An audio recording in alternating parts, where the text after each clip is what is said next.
Aleluia. Deus, não há como descrever sua grandeza e seu poder. Não há outro igual a ti. Sim, quando desço reconheço que foi pago um alto preço por mim. Eu vou descer a casa do oleiro e o meu Senhor irá me refazer. Eu vou descer pra glória e honra dele. Eu vou descer pra Deus aparecer. Glória seja dada a Deus.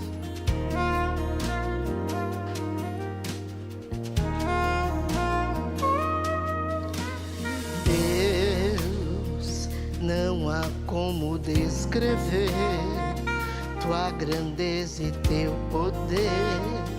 Não há outro igual a ti. Sim, quando desço reconheço que foi pago um alto preço por mim.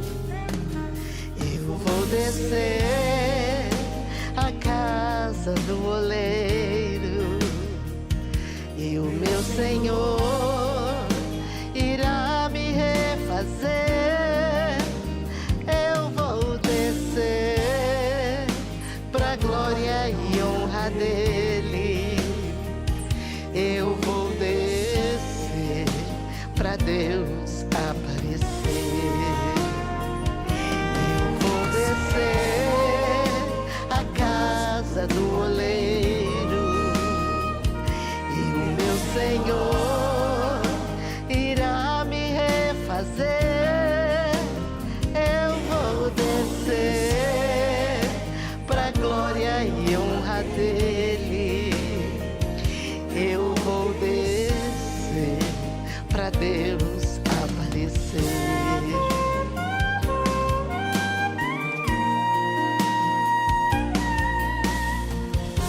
Glória seja dada ao teu nome, Senhor.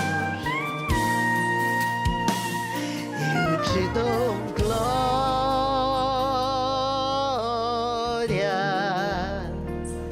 Eu te dou glória.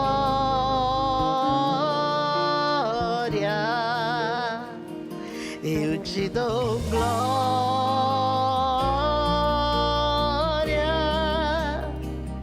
pra todos sempre. Amém. Eu te dou glória.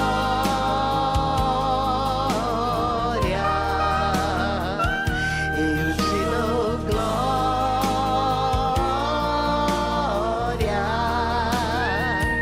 Eu te dou glória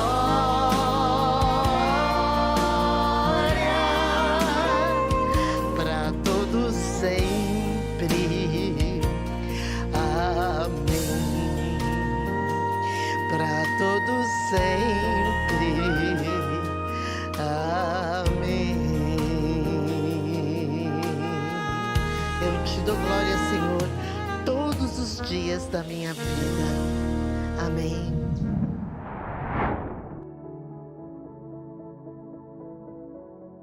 A paz do Senhor, amada igreja, amado irmão e irmã, sejam bem-vindos a mais um culto da série Falando de Deus. E dando continuidade dos cultos com o tema liberdade, hoje nós vamos entrar no episódio 9, que é o penúltimo episódio dessa série de cultos. Se você perdeu algum dos cultos passados ou episódios passados, basta você ir lá no canal do Ministério Folha em Branco, no YouTube, lá dar um clique e assistir. Compartilhe também esses cultos com seus conhecidos, com parentes, com a família, para que todos também sejam abençoados. Não se esqueça, todas as quartas-feiras, às 18 horas, nós ministramos um culto especial para nossas vidas, para o alimento do nosso coração, da nossa alma.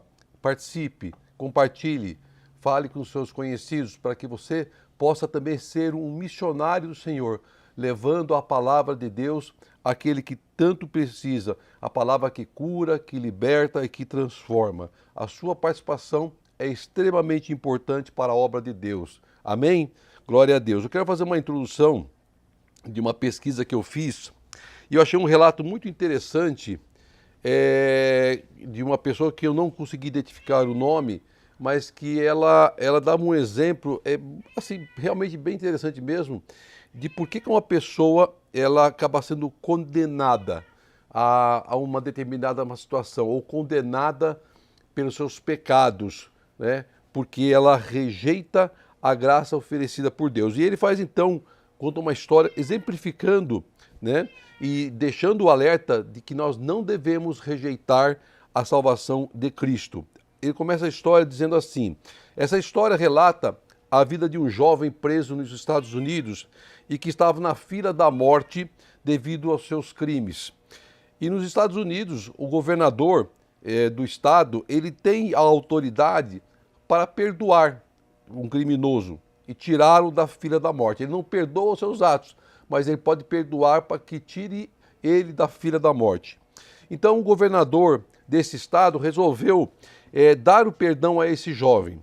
Só que ele faria isso pessoalmente, o que é uma coisa que não é costume o governador fazer isso pessoalmente. Mas ele coloca uma roupa de pastor. Nos Estados Unidos é muito comum o pastor usar aquelas roupas com a gola fechada, né, sem colarinho, e com normalmente um blazer. Então ele se veste dessa forma, ele pega uma Bíblia e no meio da Bíblia ele coloca a carta de perdão. E ao chegar na prisão, né, como um pastor, e com a carta de perdão no meio da Bíblia, ele vai até a cela onde estava esse jovem e diz: eu tenho algo nessa Bíblia para você. O jovem não quis nem ouvir o que o pastor ou o governador de pastor, né, tinha para entregar, e ele então começa a xingar, a cuspir e a ameaçar em agredir aquele pastor. E as suas ameaças e gritos fizeram com que o governador, então de pastor, fosse embora, deixasse aquele jovem e não entregasse a ele a carta de perdão. E ele não teve nem a oportunidade de abrir a Bíblia para entregar essa carta de perdão, nem teve a oportunidade de falar os motivos de que ele estava lá. O carcereiro, que tudo presenciou, vira-se para esse jovem, logo após que o pastor foi embora, e diz: você é burro. Aquele pastor que veio aqui não era um pastor, mas era o governador do estado e tinha na Bíblia uma carta de perdão para você. Passado alguns dias, o jovem então foi levado ao júri para cumprir a sentença de morte. E nesse momento, o sentenciado tem direito às suas últimas palavras. Então ele diz: eu quero dizer algo, principalmente para os jovens. Por que eu estou aqui? Eu serei morto daqui a pouco, mas não será pelos crimes que cometi, mas eu vou morrer por causa do perdão que recusei. Eu vou morrer por causa do perdão que recusei. Conclusão, ninguém vai para o inferno por causa dos pecados que cometeu, mas pela graça que recusou. Negar a palavra, negar a Cristo, nos condena à morte, a morte de espiritual, a morte de corpo. Amém? Guarde esse exemplo que eu achei muitíssimo interessante, né, e que realmente é uma verdade. É uma verdade. Cristo nos perdoa os pecados e nos tira da fila da morte. Mas nós temos que aceitar. E também, seguindo essa mesma linha de pensamento, para esse episódio 9, eu quero convidar você a abrir a sua Bíblia, se assim for possível, em João 8. João 8, do versículo 31 ao versículo 36. João 8, versículo 31 ao versículo 36. Amém? Diz assim a palavra de Deus: Jesus dizia, pois, aos judeus que criam nele: se vós permanecerdes na minha palavra, verdadeiramente sereis meus discípulos, e conhecereis a verdade vos libertará. Respondeu-lhe: somos descendentes de Abraão e nunca servimos a ninguém. Como dissestes tu, serei livres? Respondeu-lhe Jesus, em verdade vos digo, que todo aquele que comete pecado é servo do pecado. Ora, o servo não fica para sempre em casa, o filho fica para sempre. Se, pois, o filho vos libertar, verdadeiramente sereis livres. Amém? Glória a Deus. Billy Graham, um grandíssimo pastor, fantástico. Se você tiver oportunidade, assista às pregações do pastor Billy Graham, um homem de Deus, né? Infelizmente não está mais conosco, mas está nos braços do Senhor. E uma das suas pregações, ele fala do pecado, ele diz o seguinte: o pecado é um sedativo. Veja que o pecado é excitante no início e então perde a graça. E depois de um tempo, você perde a consciência e a sensibilidade do pecado, ou a sensibilidade ao pecado. E a sua consciência se torna morta. E que coisa terrível é quando a sua consciência está morta. Quantos de vocês, quando ouvem o Evangelho, há anos atrás, ficavam com lágrimas nos olhos? A palavra de Deus tocava em sua consciência. Agora você pode ouvir a pregação do Evangelho e nem se importa mais. Você apenas desliga. Há um sono, a Bíblia diz, um sono até a morte, um sono espiritual, que é produzido pela prática prolongada do pecado, que mata a consciência, endurece a consciência. Verdadeiramente essa palavra, ela nos mostra o quão mal é o pecado para nossas vidas, o quão mal o pecado nos deixa adormecidos, anestesiados. Quantos não percebem isso acontecer em suas vidas? O pecado, ele anestesia a mente a ponto de tirar de nós todo e qualquer sentimento, amor, desejo de estar com Cristo, de ouvir a palavra, de se alimentar da palavra, de congregar. Ele tira aos poucos esse desejo como uma enfermidade. E é exatamente isso que ensina a palavra em João 8, que nós acabamos de ler. E a palavra nos alerta para o risco de nós nos tornarmos escravos do pecado. O homem tem uma ideia errada, muitas vezes, do poder do pecado. Achamos que pecado só se resume em adultério, em matar ou grandes mentiras. Pecadinhos ficam fora dessa lista. Mentiras pequenininhas não valem, não fazem parte do pecado. Engana-se, os que aparentam serem menores são os mais perigosos, irmão e irmã. Muitos cristãos praticam os pecadinhos, copiam o ímpio como se fosse uma coisa normal, sem importante. Acha que não haverá condenação, dar um jeitinho para não ser multado, sonegar o imposto de renda, subornar para tirar CNH, ocultar determinados assuntos da esposa e vice-versa, entre outros. Achamos que tudo isso é normal, que faz parte da nossa vida. Vamos jogando tudo para debaixo do tapete. Ninguém vai saber, ninguém vai ver.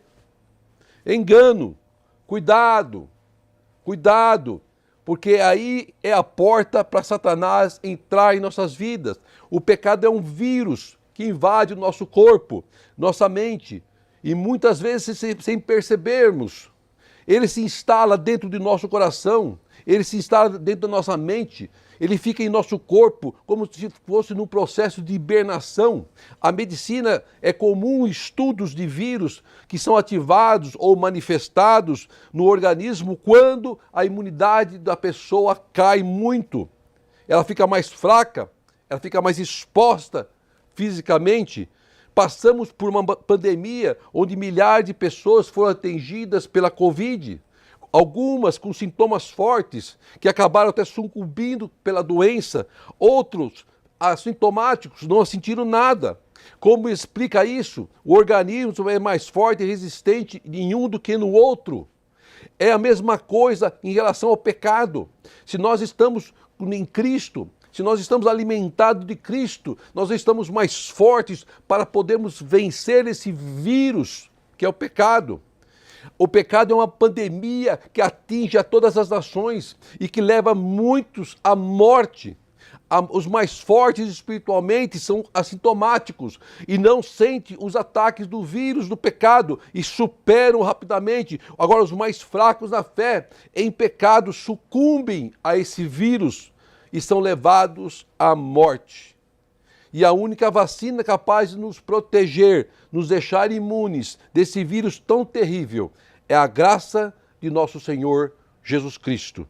Por isso que a palavra diz lá, no versículo 31, Jesus dizia: pois aos judeus que criam nele, se vos permanecerdes na minha palavra, verdadeiramente serão meus discípulos, e conhecereis a verdade, e a verdade os libertará. Quem é a verdade? O Cristo.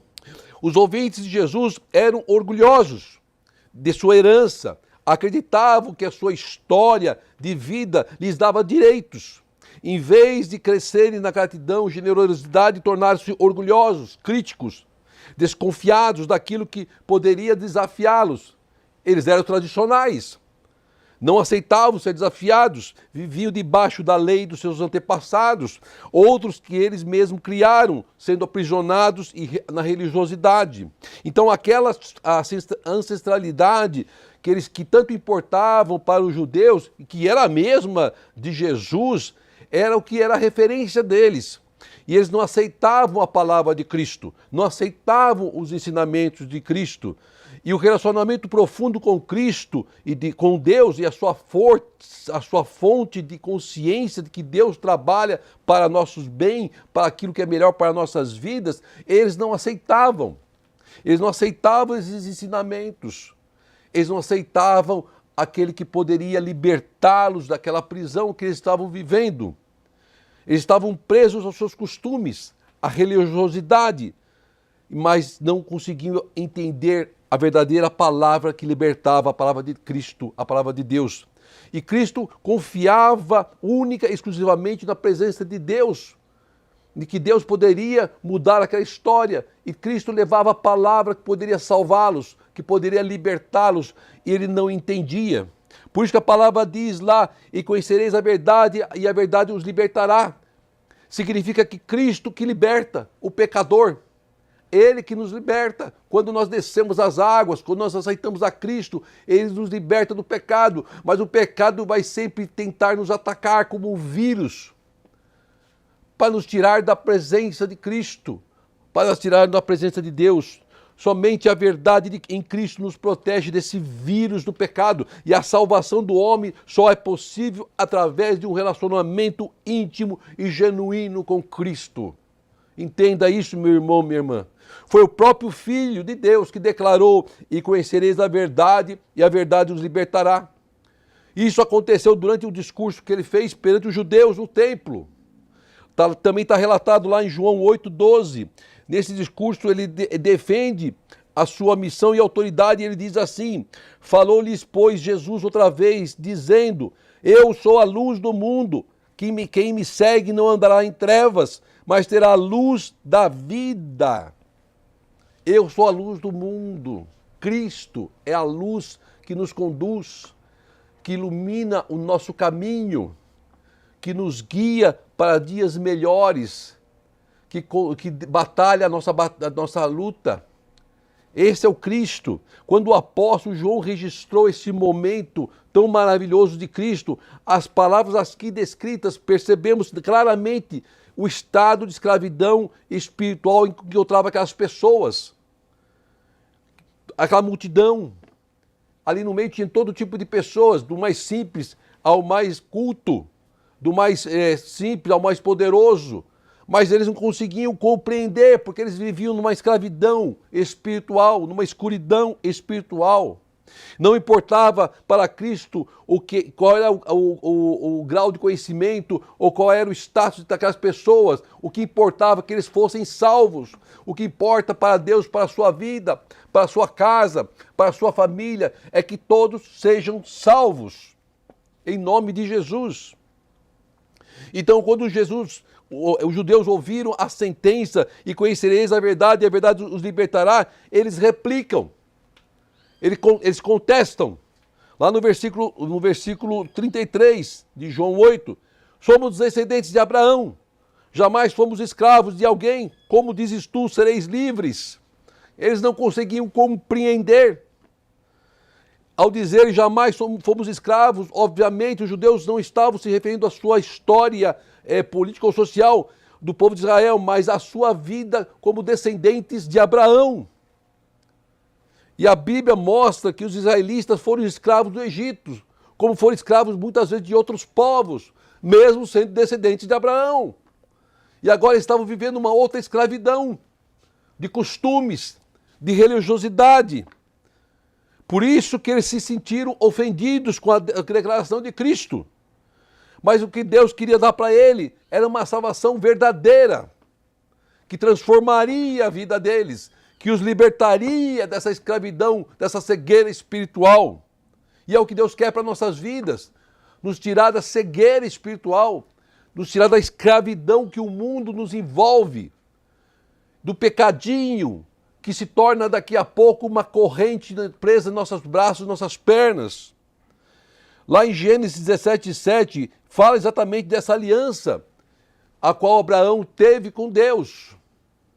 Mas espera aí, Abraão de geração em geração, sim, mas Abraão teve uma intimidade profunda com o Senhor, e aquele povo não tinha essa mesma intimidade profunda com o Senhor. Deus quer que nós tenhamos, sim, a mesma promessa de Abraão, mas com uma intimidade profunda com o Senhor.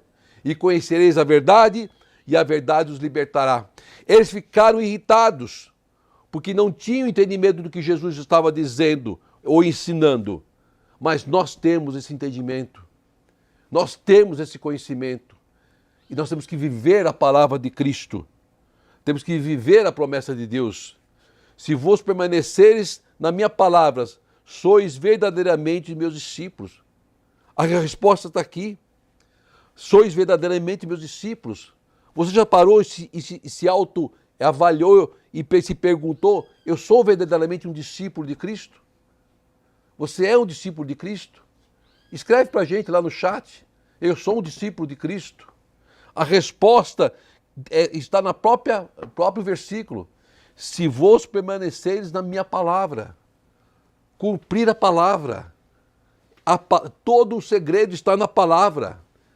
Através da palavra Deus fala conosco, através da palavra Deus profetiza conosco, através da palavra Deus revela para nossas vidas, através da palavra Deus liberta, através da palavra Deus cura, através das palavras a transformação, através da palavra a libertação. O segredo está na palavra, e nos alimentarmos da palavra. Se verdadeiramente onde você está se prega a palavra, se alimente dela, não perca essa oportunidade, deixa o celular de lado, deixa lá as outras coisas de lado e se alimente dessa palavra preciosa que Deus nos dá todos os dias, com excelentes pregadores, para que se fortaleça a sua vida e você consiga vencer o pecado. Para aqueles homens, essa condição era uma ofensa. Eles estavam diante de uma revelação especial de Deus, mas não conheciam a verdade, porque estavam cegos. E somente através de Cristo é que nós podemos ser conduzidos à verdadeira libertação. O próprio Cristo diz, eu sou o caminho, a verdade e a vida. Em João 14,6, não há outro caminho, não há outro meio de você conseguir a sua liberdade. Somente Ele pode nos levar à liberdade, somente Ele pode nos levar à promessa de vida eterna. Em João 18, versículo 37, o seguinte texto: eu para isso nasci e para isso vim ao mundo, a fim de dar testemunho da verdade. Todo aquele que é da verdade ouve a minha voz. Se você ouve a voz do Cristo, você está na verdade. Você está em intimidade com o Senhor e conhecerá a verdade, e a verdade o libertará.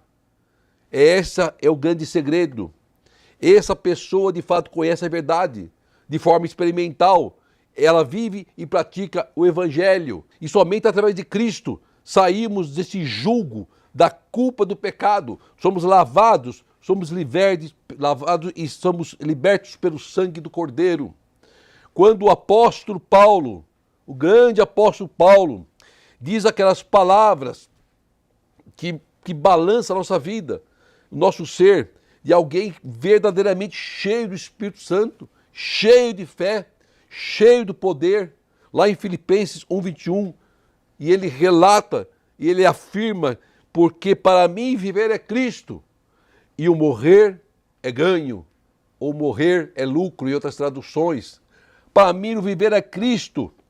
Esse é o verdadeiro exemplo de um homem liberto do velho homem, das cadeias do pecado, dos enganos do pecado, da vontade do mundo, liberto da vontade da carne. É o exemplo que ele nos deixa e é o exemplo que nós temos que ter para nossas vidas. Deus quer nos usar de forma especial, milagrosa. E a liberdade virá através da vontade de Deus e da ajuda do Senhor em nossas vidas. Não olhe para Cristo.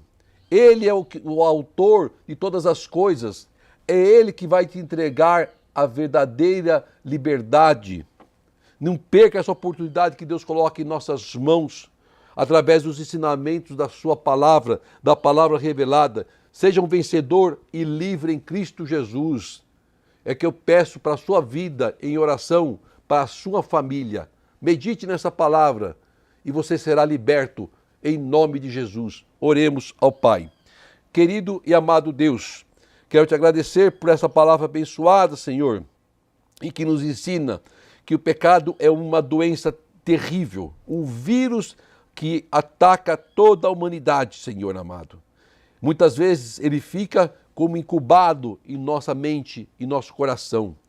E quando nós nos enfraquecemos, ele vem com toda a força para tentar nos destruir e nos levar à morte. Mas é a palavra do Senhor, é a verdade que nos liberta, é a verdade que tu nos deixaste, Pai, que conhecereis a verdade e a verdade nos libertará. É esta palavra, Pai amado, a qual nós queremos enraizar em nossos corações, em nossa mente e nossa vida. Que possamos ser verdadeiramente libertos, Pai, dessa doença terrível que é o pecado. Eu peço que o Senhor visite cada um que está assistindo a este culto, Senhor, a cada um que está clamando por algo, Senhor, ao teu trono. Visita, Pai, entra com a providência, em nome de Jesus. É que eu te peço hoje e sempre. Que o grande amor de Deus, a graça de nosso Senhor e as doces consolações do Espírito Santo esteja com todos, hoje e sempre. Amém e amém. Glória seja dada a ti, Senhor.